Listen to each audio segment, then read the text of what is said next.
All right, hi there. This is AAC Ready, Set, Goal Part 2. This is for goal writing considerations for people who use AAC. And hopefully you were able to join us for yesterday's Part 1. But if not, there will be the recorded version uploaded to the Saltillo website and their YouTube channel. So you can find it later if you need it. So I'm going to turn my webcam off so we can focus on the slides here. And we'll get started. This is the handout packet that's in the materials section. You'll notice you don't have a copy of the PowerPoint slides, but instead we've given you this comprehensive packet of resources so that you can use this as you move forward after the course today. And just to note, this handout is the same for yesterday's Part 1, so now you have all materials for both days. And then keep in mind, there's an icon in the top right-hand corner of the slide. I use those throughout the training to help keep us organized between the handout packet and the PowerPoint presentation. Okay, and while we will be discussing goal writing for AAC in general, the products, the apps, and the communication boards featured today are exclusively from Saltillo. I also want to let you know I am a PRC Saltillo employee owner, and my non-financial disclosures are that I'm a WISLA member here in Washington State, I'm an ASHA member, and an ASHA SIG 12 member. Okay, so on the agenda today, during Part 1 of the webinar, we talked about understanding the AAC goal framework, and we reviewed a case study of Matthew. We looked at 2 of the communicative competencies, operational and linguistic. And today we'll talk about social and strategic competence, as well as making goals smart and how to monitor progress. So this is our AAC goal framework worksheet. At the top, we have the communicative competencies. So we have linguistic, how we understand and use language, operational, how we operate the mechanics of our device, social, the rules of interaction, and strategic, how we address barriers to communication. And then in the middle, we have the goal attainment scale with its 5 levels. So as a review, the level 1 is our baseline, level 3 is the goal or the expected outcome, level 2 is somewhere in between the goal being met and our baseline, and level 4 is what would be exceeding the goal. And then level 5 would be the skill we're targeting generalized, or our long-term hope for the skill. And then lastly, at the bottom, we have the SMART framework, which we'll be talking about today. And again, SMART stands for specific, measurable, agreed upon, realistic, and time-bound. And the idea is if we can follow this framework, we'll be on our way to creating both meaningful and measurable goals for our clients. Okay, so this is the case study we began talking about during Part 1 of the webinar. So to review, Matthew is a 6-year-old boy with autism. He has fine motor, vision, and hearing skills that are within functional limits, but he doesn't like loud noises. And he's using a NovaChat 8 with Word Power 60 Basic as his vocabulary file. And he uses a combination of signs, words, and using his device to communicate. Let's dive into social competency. Again, you'll see these are set up in a Venn diagram here to reinforce the idea that these competencies can overlap. And particularly for social and linguistic competence, we see this. So as we go through this next one, think about what might be an objective for linguistic competence that could also be an objective for social. So social competency skills are context dependent and need to be evaluated within the context of communication. There are a lot of different definitions of social skills, but I think of them as the abilities necessary to get along with others and to create and maintain satisfying relationships. If you've ever read Michelle Garcia Winner's Social Thinking book or attended her workshop, this is a wonderful resource for diving deeper into the idea of in-time social problem solving instead of working on specific skills like turn taking and eye contact in isolation. The social thinking curriculums do require the ability to understand complex lessons about social problem solving. But if your client is at this level and that sounds like it might be appropriate for them, her work is a wonderful resource to check out if you haven't already. Okay, so let's dive in deeper. So similar to how we looked at typical language development for linguistic competence and used some checklists and research for that, that's also where we're going to consider for social competency. We found an article on ASHA that breaks down social language or pragmatics into these 3 major communication skills. Using language for different purposes like greetings, and this can include functions like informing, I'm going to get a cookie, demanding, give me a cookie, promising, I'm going to get you a cookie, or requesting, I would like a cookie, please, right? And then in addition to using language, we have the function of changing language according to the needs of a listener or a situation. And this can include things like talking differently to a baby rather than to an adult, or giving background information to an unfamiliar listener, or speaking differently in a classroom than you would on a playground. And then the third is following rules for conversations and storytelling. And this can include things like taking turns in conversation, introducing topics of conversation, staying on topic, rephrasing when we're misunderstood, or how to use verbal and nonverbal signals. There are a ton of pragmatic language checklists and charts available. We have listed these in the handout for you, but I want you to keep in mind this is not an exclusive list, nor are these necessarily the best ones to use, but these are the ones that we've seen and used in our experience. A few of these include the Social Thinking Curriculum by Michelle Garcia Winner, again for people who have the receptive language skills to understand those complex lessons. And then Linguisystem's Guide to Communication Milestones has a section on pragmatic language skills and lists out Brown stages in a really user-friendly way. And these, again, these are in your handout, so you have those as a resource for you. Some of these may even be repeats of tools we've used in the other sections, like the Functions of Communication worksheet. So again, there is that overlap between linguistic and social competency. And this chart on the bottom left of the screen, it's available on the paid portion of the PRC Saltillo AAC Language Lab, but we've been given special permission to include it in your packet as a reference for today's training. But I really encourage you to check out the AAC Language Lab if you haven't already.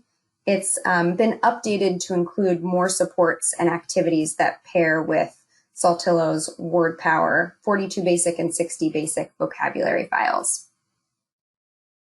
It is typically a paid annual subscription, but it is a wealth of resources, so I would definitely check it out. Okay, so back to that chart. If you look at it, you'll see it combines the communicative intent, which is the functions of communication, with discourse or conversational rules. I've seen the skills streaming checklists available on hand in schools, but the idea here is that there's so many resources like this out there, you don't necessarily need to spend money on them. It's just about knowing where to find them. So we could choose any of the many different pragmatic language checklists discussed, and we could highlight where Matthew's currently demonstrating skills and select skills based on that. We can also reflect on discussions with the family about what their goals are for Matthew. And in this case, parents have indicated a concern with safety and a desire for Matthew to be able to state his personal opinion should he need to do it. So because of the parents' concern about safety as an area of focus, we decided to include answer personal information questions as one of his first targets in the area of social competence. And we decided to couple this with asking personal questions to encourage conversational turn taking. So asking and answering. We are going to use the personal page on Matthew's Word Power vocabulary file to help Matthew answer these questions. This page will help support him in these two skills we've outlined. So pictured, if you're not familiar with the Word Power 60 basic vocabulary file, pictured is one of the social pages where he can ask and answer questions. So here's what we're going to do first. We will write Matthew's name and check social at the top of our AAC goal framework. And then next, we'll write a goal for him to answer personal information questions in level 5 as the objective. Put that at the top. And then next, we'll fill in level 1. So we describe his baseline using the information we discussed earlier. What can Matthew do right now as it relates to this skill? So here that is. Matthew can verbally answer, "What is your name?" And he will select buttons when on the personal page, but is not necessarily accurate in his responses. Then we're going to jump to level 3. And based on the baseline info and Matthew's learning style, we can decide what he can be expected to achieve during the IEP year. Remember, that's the time frame that we're working within. But again, you could be working within a different time frame based on the setting with which you work. So here that is. Matthew will answer 5 personal information questions by selecting pre-programmed messages from a field of 5 on an About Me page. We could decrease that visual field and do some hiding, and I've shown that there on the screen in the bottom left. In order to do that, and here's a really important step to consider, the communication partner needs to know how to hide vocabulary and customize vocabulary in order to provide that accurate personal information and offer the field of 5 questions. So a couple things to consider there. Okay, now we'll fill in level 2. So we need to write a step that would be in between where he is now at his baseline and where he's expected to go at level 3. To help, think about how you might measure change here. These are the parameters that you can adjust. And this will help us show those subtle progress changes that we know can happen with people who use AAC. So think about this for a second, keeping your clients in mind. What parameters might you adjust here? There's a hint on the screen if you need some ideas. What other things might you adjust?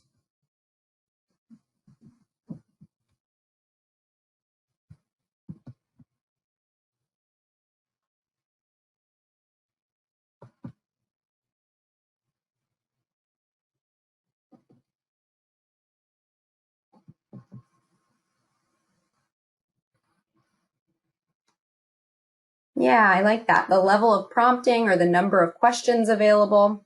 That's great. Amount of prompting is a good number of responses. Absolutely. Yep, and then depending on your client or your student, you can adjust those parameters how you see fit. So here we go. We have Matthew will answer 3 personal information questions by selecting pre-programmed messages from a field of 5 on a personal page. So we changed the number of questions. You could also change the field in which you're providing. You could decrease to a field of 3, and then you need to consider which questions you might additionally want to hide. Okay, and next we can fill in level 4. And to do that, we think about if Matthew were to meet his goal at level 3, what would we want him to do next? So we think about changing one of the variables again. And here we have Matthew will answer either verbally or by navigating to and selecting from messages on his personal page, personal information questions. So we took away the number of questions, and now it's any one of those questions on that page. So we're adjusting that variable. And then lastly, we fill out level 5. What is the ultimate long-term goal for Matthew about answering personal information questions? This is the skill generalized. So Matthew will answer practiced and novel questions related to personal information or indicate I don't know. And there you go. You have the AAC goal framework finished for one of your objectives there. Okay, but here, the very important step we cannot forget. What would the communication partner need in order to help Matthew be successful with his goal? So we mentioned a couple of these. Can you think of any other skills the communication partner needs to know in order to help Matthew with this goal? This is important to think about because everybody on the team might not be as comfortable with AAC as maybe as you are as the team lead SLP. How to prompt or model, how to be familiar with info on his personal page. That's a really great idea. Yeah, they have to be able, they need to know how to get to that page and how to change and adapt information on that page. Absolutely. And also how to create opportunities for him to practice using these questions. I think sometimes as SLPs, we find that natural in creating those communication opportunities, but this is a nice area to support the team. And how might we motivate and entice, create those communication opportunities to practice answering those questions? So if the team doesn't know how to do these steps, it's going to be very hard for the team to be successful in addressing this goal. So this is the cue card. We showed this yesterday too, but this is a cue card. It's a tool for other communication partners. So think about anybody other than the person who's using the device. And the reason for using this cue card is so that it's crystal clear how you want to target each skill. It shows how to prompt. So in this case, you ask the question, what's your favorite TV show? And then we're going to wait 5 seconds here before responding with a model. It basically helps you to relay the nuances of prompting and fading prompts for certain skills. Different teams might use different strategies here. Certainly find what works best for you and your team. But I mentioned this yesterday, and I think it's helpful to have a tool or a strategy in place, especially now while there's so much remote learning happening, especially for parents to understand how to prompt, how to address the goals that the team is working on. Okay, so you are now ready to work on the second objective, which is asking personal information questions. And if you look on Matthew's personal page, you'll notice that you have 2 different options to help him ask personal questions. The first is that we can teach him to use a generic "how about you" for any question. And the goal here is really more in him learning the back and forth nature of conversation. Or the second option, we can teach him to navigate to the social questions page and use the reciprocal question with a peer or with a staff member or with his family. So for the sake of time, we're not going to go through each individual level on the AAC goal framework sheet, but you can complete this using the same structure we went through with the first objective. So now that we've finished with social competency, let's move on to strategic competency. And strategic competencies are the use of compensatory strategies to overcome environmental barriers, restrictions of the AAC system, or even personal limitations, linguistic, operational, or social constraints. These compensatory strategies might be temporary, or they could be used for a time while the individual recovers or learns new linguistic skills, or compensatory strategies can also be required long-term in situations where limitations in linguistic, operational, or social domain can't be remediated. And for example, by that I mean the use of an introductory statement to explain the device. For example, my name is Sarah, I had a stroke, and now I use this to help me speak. That's one of those situations where that skill might not be regained, so we're going to use that introductory statement as a compensatory strategy. To help you visualize what this might look like, you're learning strategies to overcome obstacles due to any of the following. Things like environmental barriers, restrictions of the AAC system, or constraints related to any of the other 3 areas of competency, keeping in mind that there is overlap between the 3 of them. And there may be times when you decide to wait to focus on strategic competencies, or there may be situations in which this becomes the priority in terms of writing your goals. So it's definitely client specific. Similar to operational, there aren't formal assessments or checklists for what skills are required here. So in your handout, you have this brainstorming tool. This is what we'll use today for Matthew.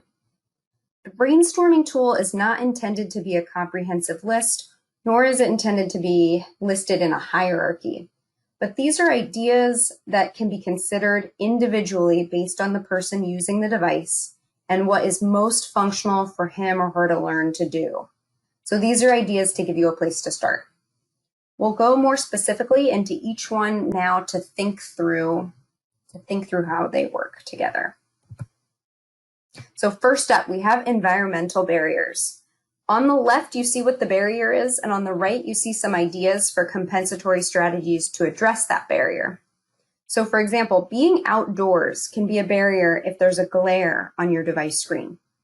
The strategy here could be to request a low-tech strategy or to find shade. Another barrier could be water, or it could involve messy play. We need to be careful with our devices here as they aren't all splash resistant like the newer NovaChat 5.4 or 10.6. So the strategy here would be to request a low-tech option, or to get a waterproof sleeve, or to learn how to clean your device, right? So another example, in a loud environment, you might need to use a help signal or use the tap to expand feature on your device, which will expand the text in the speech display bar to the entire screen, to an enlarged screen. And then while on the phone, another example, you might find it helpful to use that pre-programmed introductory statement that we talked about, or you could even use the save message feature to create and save messages in advance before you get on your phone call, so you're ready to go. So just some examples. When we reviewed linguistic competencies, there were a lot of different skills. And we know that we can't work on all skills at once. We have to prioritize. This means the person will have limitations linguistically since they'll not have all the required expressive language skills they need at once, very likely. So your strategy will rely heavily on the specific linguistic limitations that your client is facing. You may choose to use a pre-programmed phrase to repair a communication breakdown. Or you might find it more helpful to use a different communication modality when you're having a word retrieval difficulty. You might even use the voice recording to store a longer message. So there's options here. Some social constraints an individual using AAC might face are having to deal with the element of formulation time and wait time with a communication device, or the confusion with unfamiliar communication partners about what an SGD is. And one way to address this would be with a button that's pre-programmed with a message to explain what the communication device is. Like, this is my talker, I'm using it as my voice. You might find it helpful to address gaining attention of a communication partner using pre-stored messages, since we know that people with complex communication needs may have difficulty with initiating conversation. You also might find it helpful to use a strategy like that tap to expand feature during situations that are quiet, like, for example, like a silent reading time. And that's pictured at the bottom of the screen. So in trying to decide which strategic skills Matthew needs, we need to determine what restrictions, constraints, or barriers he's currently facing. And we prioritize these 2 objectives after taking an inventory of his barriers and constraints. So we have use an introductory statement to explain his device, and use a low-tech board for outside and water-based activities. So we know the drill. We're going to go to our AAC goal framework and we'll write Matthew's name and check strategic at the top. And then we're going to write a goal for him to use an introductory statement to explain his AAC system.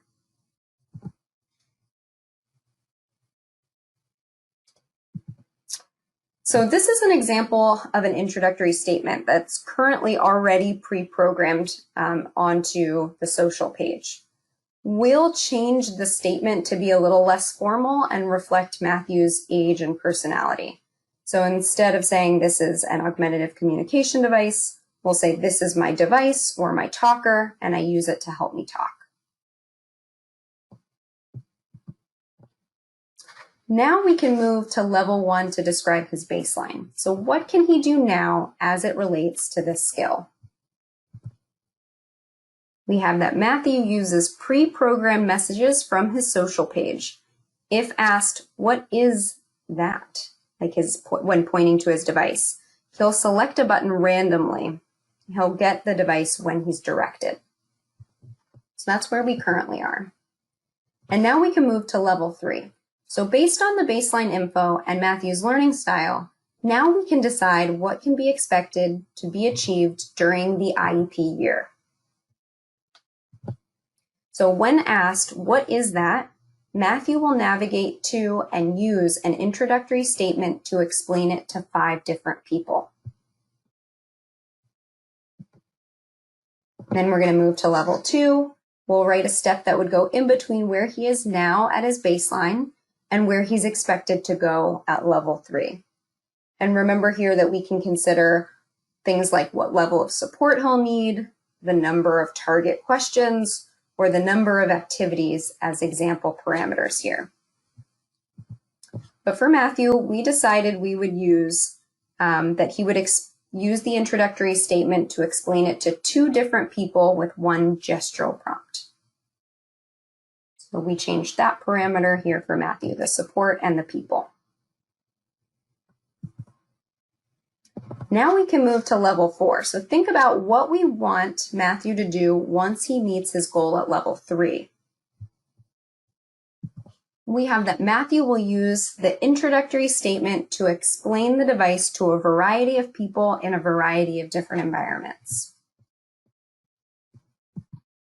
And then lastly, we go to level 5. We think about what our long-term goal is for this skill, or in other words, the skill generalized. Matthew will use an introductory statement to explain his device when asked or to self-advocate. So for example, if a peer touches his device, that's our long-term hope for the goal. And there you have it. You finished the AAC goal framework for our first objective. But we can't forget this piece. What skills would his communication partner need in order to support his ability to be successful here? What skills might be helpful for the team to know, given what we're asking them to do for this goal? You can feel free to type it right into the chat window if you have any ideas.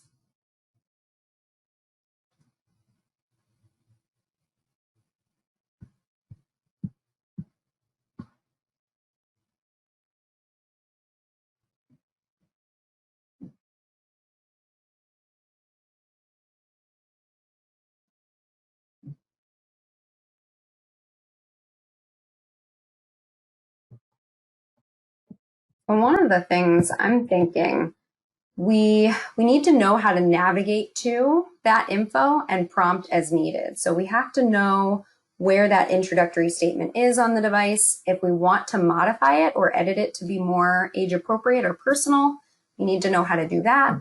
And then again, it comes back to, does the team know how to create opportunities to practice using that statement? So that's an important piece as well.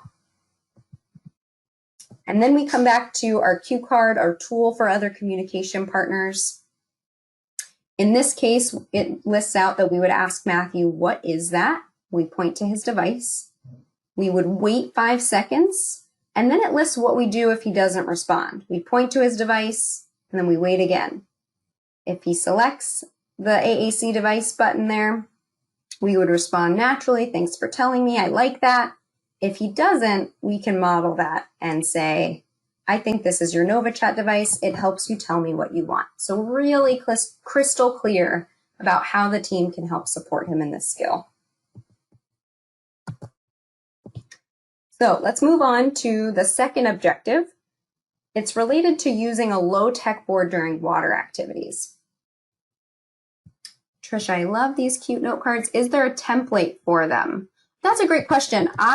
You can use any template here that you like, whatever works for your team. I know a lot of teams are working remotely, so you could just use a Word document.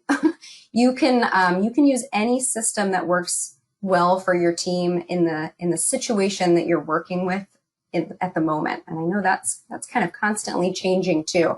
But the idea being that whatever the system is, as long as the instructions are clear for how you'd like the team to support your student.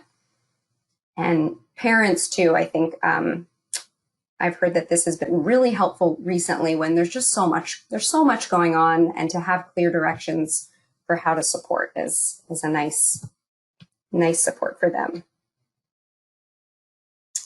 So the low-tech backup, it might be a PDF core board. The Saltillo website has free core boards that you can print, or it could be a customized book made using a template. You could use Chat Editor, which is our free emulation software system for PC computers. So you could print a few pages that are customized for Matthew. So you have options here. But for the sake of time, we won't go through each individual level on the AAC goal framework for this objective.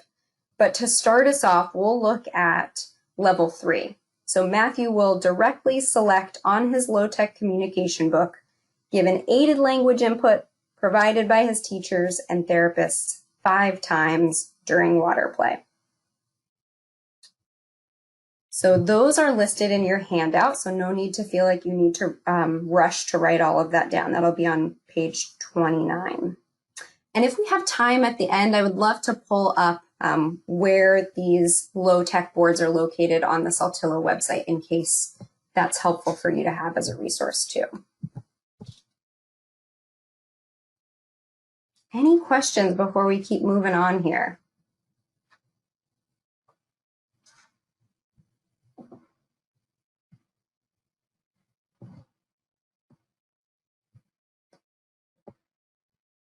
All right, let's keep going. So we get your chat window ready here. We are going to play a game. We're going to play Name That Competency. So I'm going to give you an objective, and I want you to type in the chat window, tell me which competency you think it is that I'm describing, okay? So let's go with the first one. Use a pre-programmed sentence to repair a communication breakdown. Which competency is that? Oh, you guys are fast. Strategic. Nice. That was quick. All right, let's do the next one. What about independently navigate through a vocabulary file? Operational. Nice. Yep. Navigating through a dynamic display is an operational competency skill. Great. Okay, you're on a roll. Here we go. Increase use of core vocabulary by 20 words. Linguistic. Excellent. That is a linguistic competency skill. Absolutely. Okay, here we go. Use 6 or more communicative functions.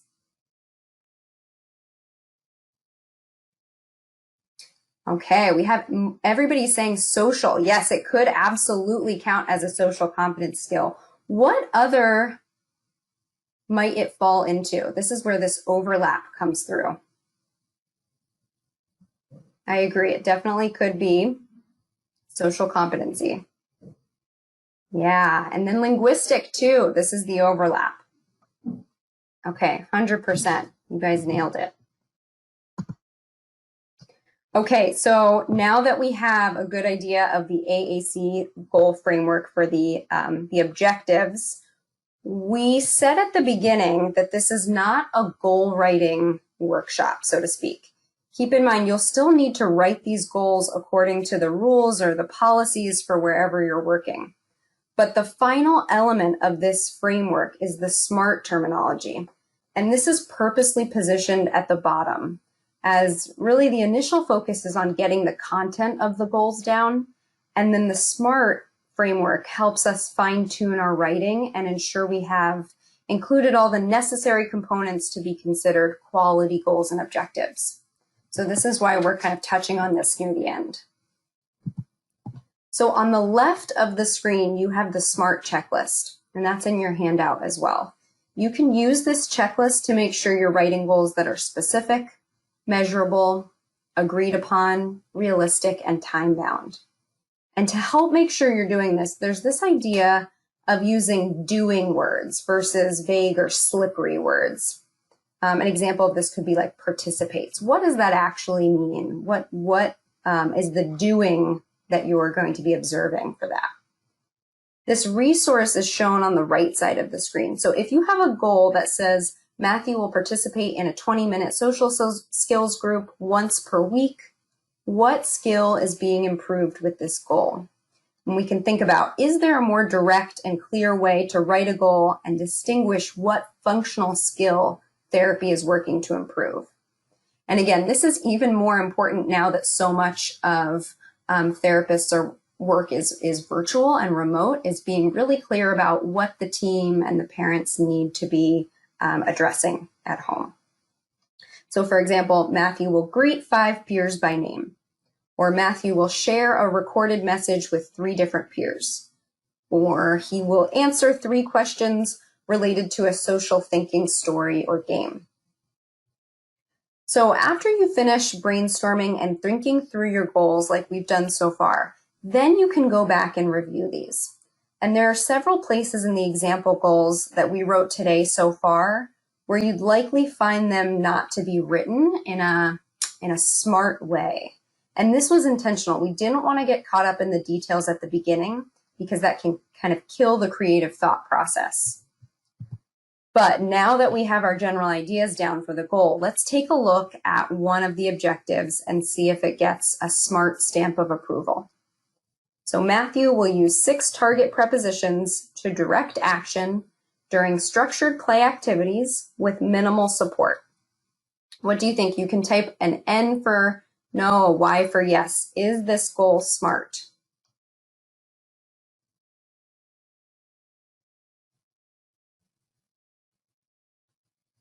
You got it. Nope, not yet.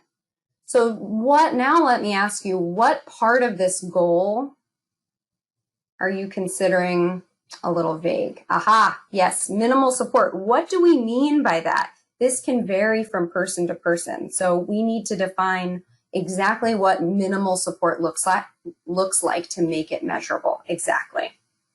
And is it, that support might be tricky to measure, but we do have a specific number of target prepositions. So the 6 target prepositions, that piece is measurable. We know, is it agreed upon? We know that it's agreed upon because we took the team's concerns and goals into account when we created this. And is it realistic? Here, we might want to add that the activities are going to be motivating activities. That might make a difference in terms of whether or not the goal is realistic. And so then we can look at, is it time bound? The wording here is not, as you've already pointed out. We need a date indicated on the goal form, or you could write that into the objective. So the 2 areas here we need to address. We have to make it more specific for the minimal prompting, and then we have to make it time bound. So we may rewrite it to include those edits. So maybe we use by May 2021, Matthew will use 6 target prepositions to direct action during motivating structured play activities, given aided language input and an indirect visual cue. And you can use whatever prompt hierarchy you're familiar with or whatever your team prefers, but make sure you have one that the team uses. This one is in your handout packet. it lists minimal cue becomes aided language input and one gestural prompt. So it becomes much more specific to know how does one define that minimal support. So now we have our goal that's time-bound, it's realistic because we added the motivating activity and we made it more specific. So in your handout on page 31, you have a list of 4 goals. These are pulled from the examples we worked on today. And the goal is to make the original goals SMART goals. We've already done that first one together. We clarified which prepositions and the exact level of prompting that would make it more specific. We were together, if we were together in person, we would certainly walk through these as a group and have more of discussion about them. But given the format of this course, I think let's leave the remaining 3 for self-practice. And I might suggest, though, that you could start by highlighting the things in the goal that you would need to change for that original wording. And then on the right-hand side, you could brainstorm how to rewrite it. So remember here, we're trying to walk the line of being specific and not vague, but also not spending too much time going down a rabbit hole of details. It's a balance. So now that you know where you're starting and where you want to go, let's get going here. So a few thoughts to help frame data collection and progress monitoring. A goal is only as good as your ability to measure it. So you don't necessarily have to collect trial data at every session, but when you do collect data, make sure you're collecting what you set out to measure. And then in between data collection, there needs to be lots of learning opportunities and teachable moments focused on the AAC users' interests and attention and their abilities.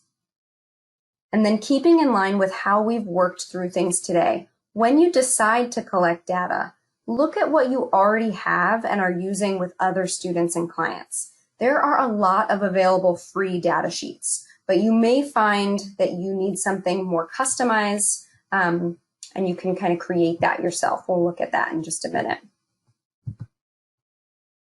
Another thing we want to point out is that you can also use the AAC goal framework form to track progress quarterly or whenever progress periods are in the place that you work. We love the simplicity of a bar graph using the different levels on the goal form because you can quickly visualize how many objectives have been met, exceeded, or are still at level 1 or 2. And again, you can see beyond, did they meet it or did they not meet it? And see some of the more subtle progress that we know happens, especially with people who use AAC. And you have some of these blank progress charts in your handout, by the way. And you can also find data sheets online. So no need to reinvent the wheel. You can check out practicalaac.org. You can search for data collection, or you can look on Pinterest. Lauren Enders has a really nice one for AAC that I've liked. So just some ideas if you don't need something really customized. What we offered today was really a brainstorming tool to use the resources and materials you already have. But everyone has a different approach and something that works for them. If you'd like a more systematic approach, there are a few tools out there that will help you monitor progress and identify and write goals in a more systematic way. And these would include things like the communication matrix. This is a free assessment tool to help families and professionals easily understand the communication status, progress, and unique needs of anyone functioning at the early stages of communication or using forms of communication other than speaking or writing. You can also use the AAC profile. It's about $70 the last time I looked it up, but it's organized by communicative competency. So it might go along really well with the goal form in our training here. And then the quad profile, we talked about that yesterday too. It's free and it's a nice baseline tool as well. And then the PRC Saltillo Language Lab, it has suggested objectives by language stages with a language screener when you first log on. So it'll ask you questions to get a general idea of where your student or client is, and then suggest activities based on that, and suggest objectives as well. So another tool, it's not quite the same as those we mentioned on the previous page, but it's called Realize Language. This is a data logging software that allows you to collect data on an AAC device and then upload it to Realize Language and create reports. This one would be really helpful when I want to track level 4 or 5 of the linguistic preposition objective we have, because now it'll allow me to gain insight into prepositions that are being used during less structured times or even independently. So we have trainings and resources specifically for Realize Language if you wanted to learn more about data logging, or you can feel free to email me and I can point you in the right direction. I have teams now, again, in our new virtual world, that data logging has been incredibly important in tracking data from the student using their device from home, because they can upload the data from the device to the website, and then the SLP can take a look at what's been going on. So I'm sure we've all seen data sheets with the plus or minus signs at some point or another. And while using this could work for some things, it typically does miss the bigger picture of other pieces that we like to consider when collecting data. So we're basically answering the question, what does it take to convince you that the student has this skill? Will the SGD allow the student to do more of what he already does or to do it better? So we're looking at quantity and quality. So looking back at our goal or objective, how is change going to be measured? Is it going to be through decreasing the level of prompts provided, the number of words or functions of communication used? We need to identify the variables that can be measured. Things like speed or accuracy. You can kind of get an idea about accuracy if a student's happy with what they get when they've selected it versus like they're basing it off their reaction. You can look at spontaneity. You can look at the time it takes for a response. And so we really need to think about what format will be used to collect the data and who is going to collect and interpret the data. Is this the SLP? Is it the parent? Is it a teacher or an aide? And then we need to look at what obstacles might interfere with success. For example, one could be not selecting a motivating or a meaningful activity to target that skill. Perhaps Matthew not wanting to direct action when that skill is being addressed, or maybe not providing enough practice or opportunities during the activity. So different obstacles can kind of pop up. We also want to look at when or how frequently the data will be collected. And so the data is what we get when we measure a goal. The data can help us identify if the goal is well written, if the activity is appropriate, if the child is motivated, if it's affected by the time of day that we're working on it, or maybe if it's impacted by the communication partner that the student is working with. So to capture this, it's nice to have some kind of data collection sheet. The type of sheet you use is completely influenced by the goal itself. But in this case, with our preposition objective, we look at, for the measurement of change, we're looking at the number of prepositions and the level of support. And for the frequency, we're tracking preposition and activities. And we're going to probe twice a month. For communication partners, we have the SLP and an aide. And then potential obstacles could include lack of motivation or available opportunities to target the skill. And then for format, we're going to have customized data sheets and maybe even a video to send home for family. Again, this is going to be dependent on your setting. So I show you this because you can certainly create your own. It doesn't have to be beautiful to start. You can create your own that takes into the account what information you need to measure. So you can kind of jot it down, what you need to measure, jot down your data, and then maybe after a couple times you formulate a data sheet that makes sense for your student, and you can create like a PDF or a Word document that has that listed. listed out for you, but you certainly can start something from scratch. So you can see we have the information we need to track and what we're looking at. So if we go back to our original goal for today's training, we are here really to help share ideas and resources. That is the goal of the training and the goal of providing you with that resource packet.